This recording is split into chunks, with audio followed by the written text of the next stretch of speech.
Nous étions en train de dire que Dieu réponde favorablement à la requête de cet homme mauvais, de cet homme riche mais mauvais. Il répond à la requête, non pas pour sauver ses 5 frères qui sont d'ailleurs déjà décédés il y a longtemps, mais il répond favorablement. Il va à l'encontre d'Abraham pour témoigner de son amour, pour te sauver toi et moi de ce siècle présent. Et il le fait comment? Chaque fois que tu vois un miraculé, par un accident, par un poison, par je ne sais quoi, quand les médecins disent que cet homme c'est un miraculé, mais là Dieu t'enseigne, il veut que toi qui vois ce miracle-là, que tu viennes à la repentance et que tu acceptes Jésus-Christ comme Seigneur et Sauveur dans ta vie. Dieu répond favorablement à celui qui est mort pendant des siècles et des siècles. Non pas favorablement pour cet homme mauvais, mais il répond favorablement pour te sauver toi aujourd'hui. Mais essayons de rentrer dans les détails et se poser la question, l'unique question que nous allons nous poser. Pourquoi cet homme riche est allé dans un lieu de tourment, en enfer? Pourquoi? Est-ce que parce qu'il était riche, c'est comme ça qu'il était là en enfer? Est-ce que parce qu'il avait des habits en pourpre qui est le tissu des rois, c'est ce qui lui a amené en enfer? C'est parce qu'il était vêtu tout le temps en fin lin, et c'est ce qui l'a poussé à aller en enfer?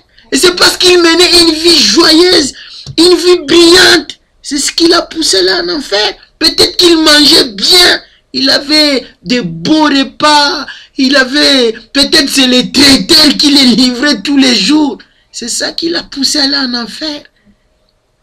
Est-ce que Lazare, il est au paradis parce qu'il était pauvre? Est-ce que pour aller au paradis, il faut être pauvre, avoir des ulcères comme Job? La Bible dit qu'il avait des ulcères jusqu'à la tête. Il se prenait la peau de calebasse pour se gratter. C'est ce qui a fait que Lazare est parti au paradis. Est-ce que le fait d'être riche, ça nous conduit forcément en enfer? Si bien que Jésus avait dit qu'il est plus difficile que la vache puisse passer par les petits trous de l'aiguille. Et c'est ça qui a fait que cet homme riche est parti en enfer. En analysant ces questions, il n'y a qu'une seule réponse. Il n'y a qu'une seule, une seule réponse. Ce n'est pas la richesse de ces messieurs mauvais et riches qui l'a poussé à aller en enfer. Vous n'allez pas me dire qu'au paradis, c'est seulement réservé pour les pauvres. Non. Vous n'allez pas me dire que l'enfer, c'est réservé pour les hommes riches. Non, parce que la Bible nous dit que notre Dieu, il ne regarde pas à l'apparence extérieure, parce que la richesse ou la pauvreté, c'est ce que nous voyons de l'extérieur. Il regarde les cœurs. Mais qu'est-ce qui a poussé cet homme riche à aller en enfer? C'est parce qu'il avait dit non à Jésus. Aujourd'hui, Dieu nous répond favorablement en ressuscitant des gens à côté de nous. Peut-être toi qui es en train de me suivre, il y a quelqu'un qui a été ressuscité dans ta famille. Peut-être ta fille, peut-être ton fils, ta belle-fille, peut-être ton cousin, une tante, un neveu dans ta famille a retrouvé la vie après la mort. C'est que Dieu est en train de t'interpeller, d'interpeller votre famille pour que vous sachiez qu'il y a un Dieu créateur qui a créé toutes choses. Existe ce Dieu-là et qu'il a envoyé son Fils unique. La Bible dit que tous ceux qui croiront à son Fils Jésus seront sauvés. Cet homme riche qui menait une vie joyeuse, brillante. Oh, quelle vie! Qui était tout le temps tirée à 4 épingles avec des tissus de rois, de beaux habits. Ce n'est pas ça qui a fait que la porte du paradis lui avait été fermée. C'est parce que il avait dit non à Jésus. Malgré que Dieu est en train de répondre favorablement à ce siècle présent, en ressuscitant des gens, tu es toujours en train de dire non à Jésus. Chaque fois que ta Bible, elle devient une poussiéreuse dans un placard, que tu ne la lises même pas, tu ne veux même pas connaître la volonté de Dieu. Parce que là, dans la Bible, nous avons la parole infaillible de notre Dieu. La parole qui donne la vie, la parole qui ouvre la porte du paradis.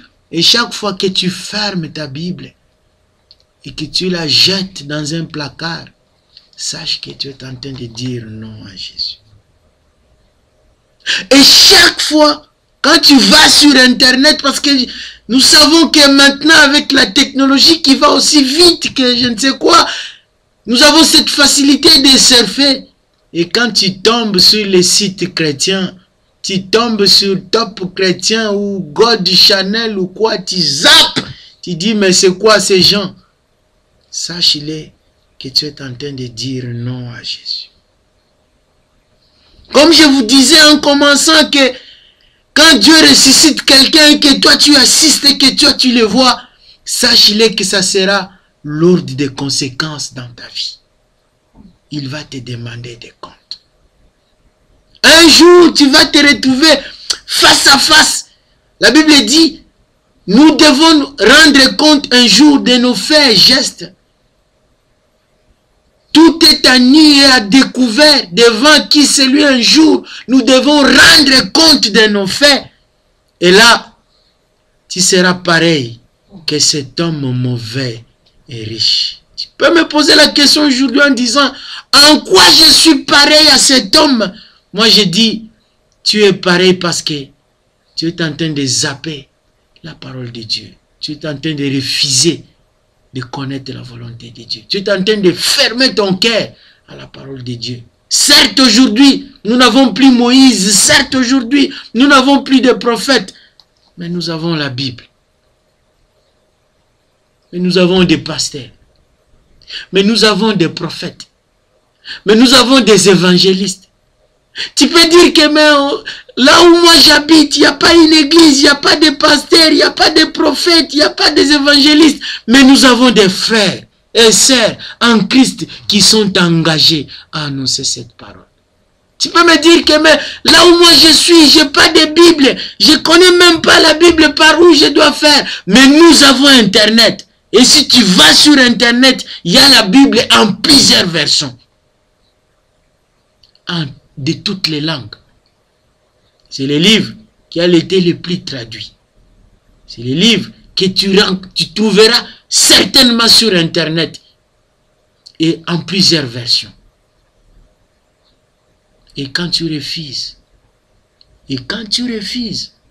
de lire, et quand tu refuses de te conformer selon ce qui est écrit, sache-le que tu es en train de dire non, comme cet homme riche avait dit non à Moïse et aux prophètes. Et toi, tu seras condamné doublement parce que tu es en train de dire non à la parole de Dieu et tu es en train de dire non au miracle que Dieu est en train d'accomplir dans ce siècle présent en ressuscitant des gens comme signe, comme symbole à la requête de cet homme mauvais et riche. Parce qu'il avait demandé que Dieu envoie quelqu'un d'entre les morts. Il avait demandé que Dieu envoie Lazare qui était d'entre les morts, qu'ils aillent vers ses frères pour essayer de les persuader. Il n'est pas nécessaire que celui qui va te ressusciter, qu'il soit un pasteur ou un prophète, qu'il soit je ne sais qui. Mais le fait seulement que Dieu permettre que des hommes qui sont morts et qu'ils ressuscitent, qu'ils viennent à la vie, c'est un signe que Dieu donne en disant voilà, cet homme riche, il voulait que je ressuscite des gens pour que vous, en ce siècle présent, vous puissiez changer. Et quand tu refuses de changer, quand tout le temps tu dis non à Jésus, quand tout le temps tu traites les serviteurs de Dieu de tous les mots, quand tout le temps tu traites la